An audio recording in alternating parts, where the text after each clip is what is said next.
Well, the New South Wales Premier Chris Minns has been abused and labelled gutless by members of a teachers' union in Griffith as he boarded a plane back to Sydney. Pay negotiations between the New South Wales government and the state's teachers' union broke down last week. The union accusing the Premier of reneging on a deal which would have lifted salaries by up to 12%.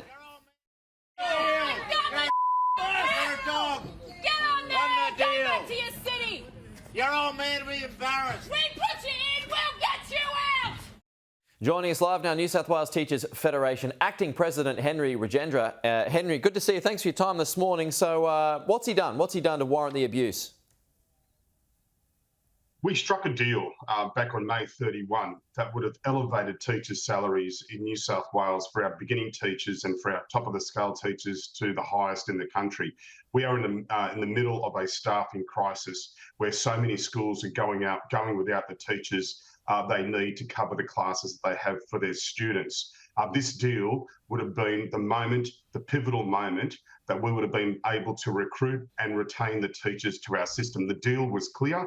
I was in the room with the Deputy Premier, with the Treasurer, to establish this new pay scale. This would have been, in a sense, revolutionary and position New South Wales public schools in a way that we haven't seen for well over a decade. OK, that rise, though, that's well above inflation, though. Shouldn't you have to bring that down?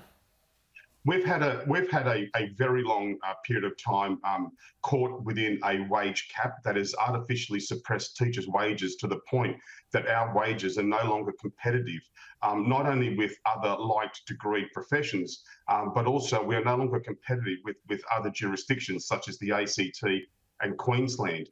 We've got major issues, for example, in schools surrounding the 100 kilometres in New South Wales surrounding the ACT. I've had a report from a school and one of our public schools in the just outside the border of ACT. They lost 10 teachers in the last 3 years. We had a report from a senior departmental official from the Department of Education, I should say, that a border town have 31 unfilled permanent vacancies. There are over 1,800 vacancies across the state, and that is just the beginning. It doesn't account for those teachers that have gone on parental leave, that have taken on service leave, etc. So what's next, Henry? Well, we're hoping there's still time for the Premier, for the government to honour the deal. We recognise that we had some incredibly positive discussions with the Department of Education, with the government, with the Deputy Premier, with the Treasurer, and we also had positive discussions with the Premier. The Premier was on top of all this information. He checked in with the union. He was informed by the Deputy Premier. The Premier was well aware.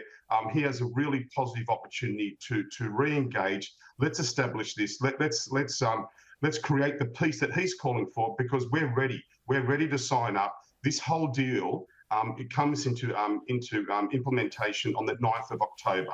So whilst there is a bit of time, he doesn't have all the time in the world. Our members are stretched. They're fragile. There's been a decade of neglect from the previous government. This is the moment that the Premier can rise to the responsibilities required of him to settle this matter and make sure that New South Wales public schools are restored to where they should be in terms of being able to attract and retain the teachers that we need.